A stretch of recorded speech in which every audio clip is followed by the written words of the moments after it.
नमस्कार, मैं doctor Narendra Pandey allergy asthma centre की ओर से। आज अपन चर्चा करेंगे ये एलर्जी के कारण जो खांसी सर्दी बुखार बच्चों को ज़्यादा परेशान करते रहता है, इसके बारे में। और जो नए बंधु आए हैं उनसे मैं रिक्वेस्ट करूँगा, सब्सक्राइब बटन दबा के अगर ऑल दबाएंगे तो सारे वीडियो पहले आपको मिलेंगे। और जो पुराने बंधु हैं उनको मैं धन्यवाद करता हूँ, जो लाइक सब्सक्राइब शेयर कमेंट करते हैं उनके लिए मैं धन्यवाद देता हूँ।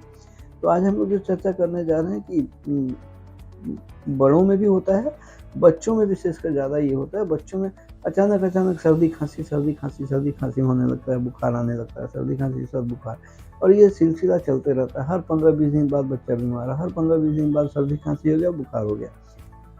Course of antibiotics, anti allergics, cough syrups, inhaler, nebulizer, इन सारे चीज़ों का रोटेशन चलते रहता है। तो बेसिक जो ट्रिगर फैक्टर है वो एलर्जी के कारण ये सारा होता है। अब देखेंगे कि इन तरह के जो लोग हैं जिनको इन तरह का परिसेवा का ज़रूरत पड़ता है, उनमें देखेंगे दवाइयों में बेसिकली एक मेजर एंटी एलर्जिक दवाइयों का रोल बहुत ज़्यादा रहता है।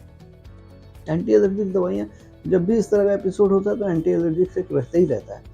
भले इन्फ्लेमेशन ज़्यादा हो जाने की वजह से, इन्फेक्टिव स्टेट होने की वजह से डॉक्टर साहब को एंटीबायोटिक भी देना पड़े फ्रॉम टाइम टू टाइम, लेकिन कब तक पेशेंट या जो सफ़र कर रहे हैं वो या उनके गार्जियन सब कोई नाजेहाल हो जाते हैं और सोचते हैं करें क्या, इसका अंत कहाँ है और एंटीबायोटिक कितना दें बच्चों को। महीने में 2 बार करके एंटीबायोटिक कोर्स चल रहा है, कैसे होगा। तो ये basically broadly allergic triggering factor होता है। एलर्जी ट्रिगर जैसे जैसे मौसम बदलेगा वैसे मौसम बदलने के साथ साथ बहुत एलर्जिनिसिटी अबंडेंट हो जाता है एटमॉस्फेयर में, और वो सांस के साथ अंदर जाके एलर्जीज क्रिएट करता है।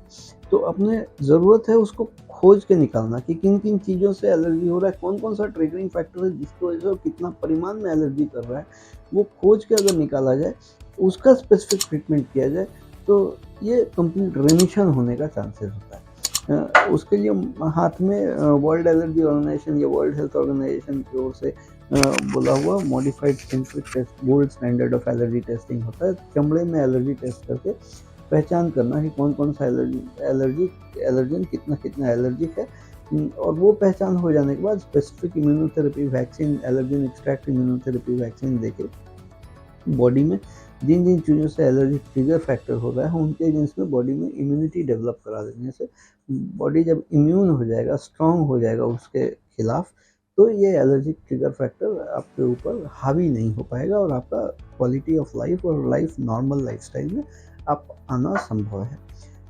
इस तरह परिसेवा अगर लेने का ज़रूरत पड़े, नीचे दिए गए अपॉइंटमेंट नंबर में कॉल करके अपॉइंटमेंट लेके आप आके ये परिसेवा ले सकते हैं। मैं सिर्फ कोलकाता में सियालदह स्टेशन के पास मौलाली मज़ार और इंटाली सिनेमा हॉल के बीच में एलर्जी अस्थमा सेंटर में बैठता हूँ। अग्रिम फ़ोन करके अपॉइंटमेंट लेना ज़रूरी है और आपको पर्सनली आके ये टेस्ट कराना पड़ेगा। ये निजात करना संभव है। आज के लिए इतना ही। अगर वीडियो पसंद आए तो एक लाइक करेंगे। आशा करता हूँ आप लोग स्वस्थ, खुश और खुशहाल हैं।